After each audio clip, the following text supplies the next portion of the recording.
Bugungi kunda eng katta muammo murakkablik. Ayniqsa bank va davlat xizmatlarida ortiqcha jarayonlar ko'p vaqt oladi va biz ularni raqamlashtirib, oddiy va tez tizimlarga aylantiramiz.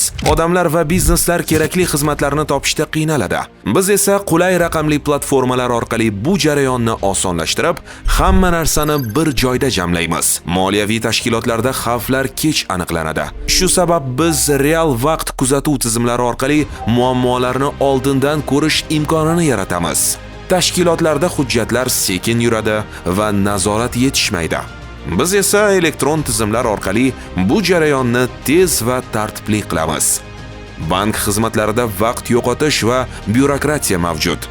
Biz mobil va onlayn yechimlar orqali buni maksimal darajada osonlashtiramiz. Katta hajmdagi ma'lumotlardan to'liq foydalanilmaydi.